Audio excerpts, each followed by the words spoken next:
Welcome to Mr. Giant Reacts and ting and ting and ting. I'm Mr. Giant, back with another video for you, back with another reaction. And several people told me, hey, Mr. Giant, you have to listen to this song by Maria. And the translation of the song that I got is That's Not Love. And it's a kind of exploration into what true love is. Like, hey, if after you have a breakup and there is pain and you still don't feel that love, then that wasn't true love. So they said, hey, you'll really enjoy the emotional impact of this one. So I went and I watched the lyrics and all of that and see what's going on with it. So let's go ahead and YouTube and sing some and let's see the melody and the song that this young lady sings. Let's go.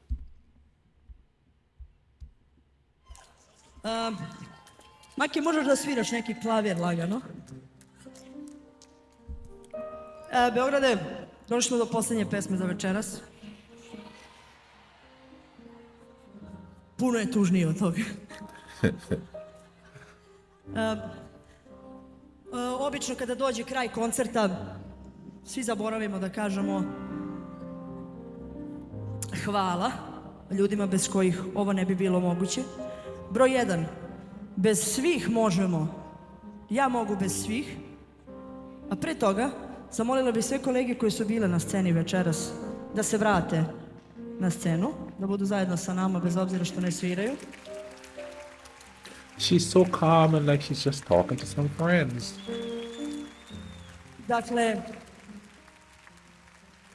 Dakle, bez vas i bez njih ja ne postojim i mene nema. Tako da, jedno veliko hvala vama. A drage kolege, čast i zadovoljstvo deliti scenu sa vama. Ima vas mnogo, ne mogu se, trajalo bi 3 dana da vam se svima zahvalim beskrajno. Jedno veliko hvala svim organizatorima, svim mojim saradnicima, ima ih jako puno. Puno nas je radilo na ovom projektu. Nadam se da će druga strana ploče postati tradicija. Mislim, vi praktično ste platili da meni bude lepo, ali se ja iskreno nadam da je bilo lepo i vama večeras.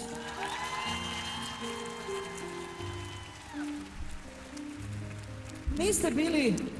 Before I go on here, and I know I don't cut it thing. Let me tell you something about the language here. Usually when you hear that language, you got an ominous feeling because it's kind of it sounds sort of because of the image, it sounds sort of cold. You know what I mean? But it's a beautiful language. I don't usually cut the song, but I just had to see that. Just listening to her talk, the language itself is so smooth and flowing. 10, tako neki 8,5, 9. Znate zašto? Zato što 10 ne postoji. Ni ja nisam za 10. Ja svoje 10 jurim sutra, preko sutra, za godinu, za 2, za 3, za 5. Tako da suština svega je da ostavimo trag, da budemo dobri ljudi. Ne budemo bagra, budemo dobri. Se volimo. Sad sam malo možda patetična, ali ja to stvarno mislim. Tako da, hvala vam što zajedno jurimo moje 10. Ajde da uživamo u poslednjoj pesmi zajedno.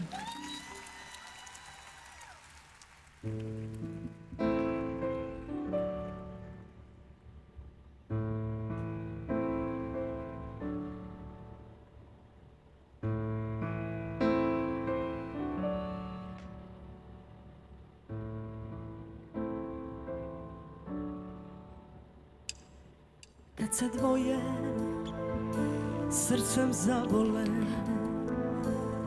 što im tuga prati tragove, kad se jedno drugom nadaju, što se gore i tako stradaju, kao zvezde koje padaju.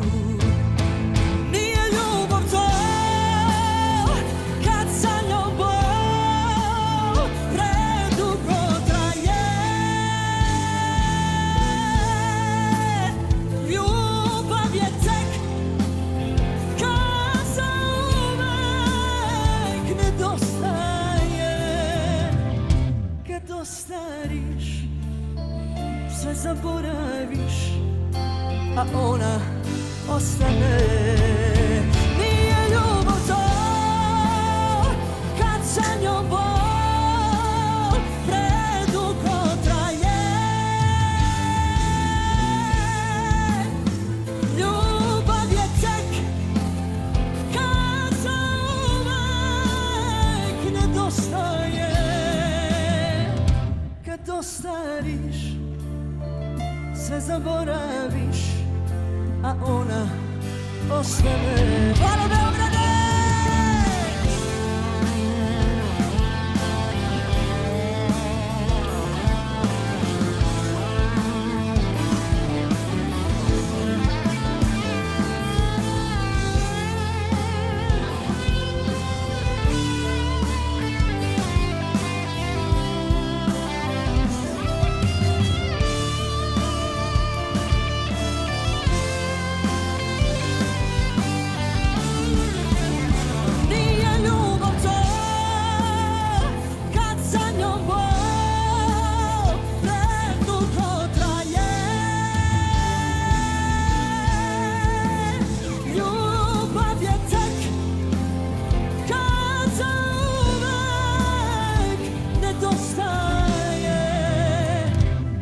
Stariš, sve zaboraviš, a ona... Beograde, hvala vam puno, narode!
You know, I'm not one to go to concerts, but I would like to see her live for the singing and the atmosphere. And the thing about it is, the atmosphere is so nice and mellow, you know what I mean? People are enjoying this, but it's not turned up like the young people say. It's not all hyped up.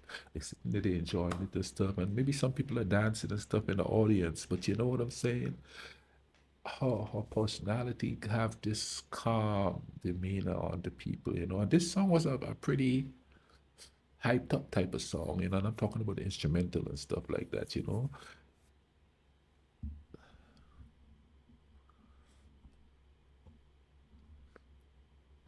Somebody put in the comment section that she had said that one of the things she regretted that she never got to do was singing with Toshi. And seems like she could do almost everything. I don't know if she could sing opera or not, but it seems like she is kind of in the same vein. She could sing any type of music that is put to her, and she's comfortable with it. You know what I mean? She's so comfortable with everything she do on stage. That's kind of cool. Thank you for suggesting this, people. Several people have said this one is like one of the best ones, and even her speech or words before. You know what I'm saying? I enjoyed that. Now, the question of love. Do you still love somebody after the breakup? And I say, for the most part, yes, you do, but later on, you start questioning it. Was it love or was it dependency?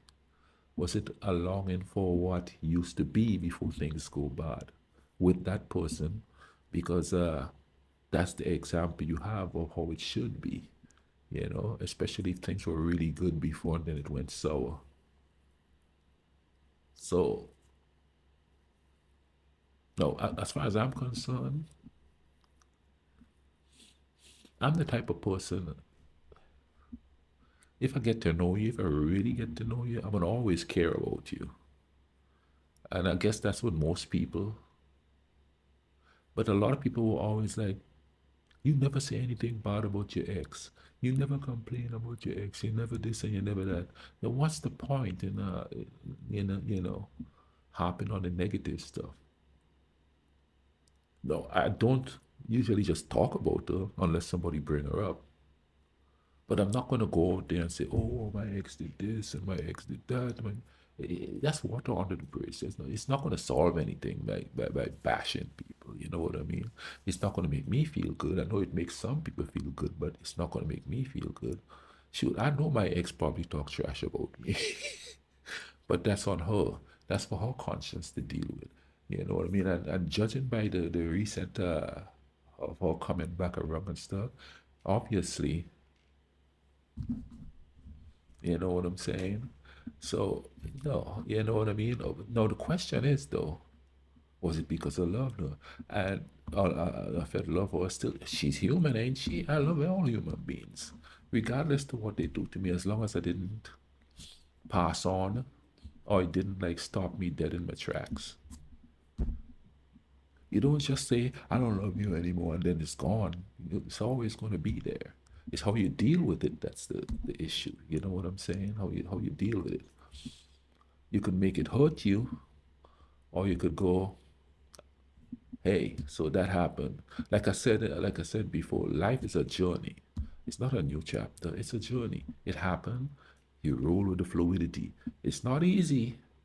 I'm not saying it's easy, but you have to roll with the fluidity. Otherwise, you're gonna have to stop dead in your tracks, and then it will seem like a new chapter.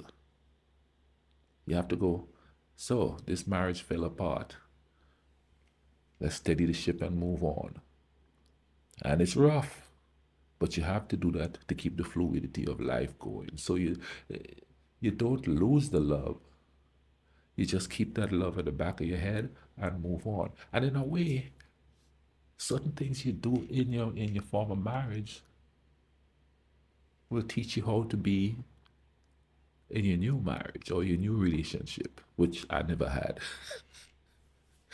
But it also could teach you how to be in life itself. You know what I'm saying?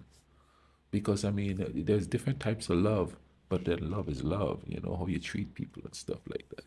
I hope you guys enjoyed it. If you did, drop a like on the video, comment down below, tell me what you think about the situation and thing. You know what I mean? And thank you for the suggestions and all of that. And welcome to all the new people. If you haven't subscribed, go ahead and subscribe. Okay? You understand what I'm saying? And if you so wish, you could join the membership. Just hit the join button before and go check it out and see if there's something you want to do. There's a lot of behind the scenes stuff there. I put in some poetry I wrote that I put to music, and there's also daily island or Caribbean positive quotes and just old sayings and stuff like that I put up there. And sooner or later, you're going to see a little bit of food vibe and all of that on there, man. So check that out. It's a membership. Just hit the join at the bottom there. Hope you guys have a good day. In the meantime, take care of each other, all right? Let's try to bring some peace in this world.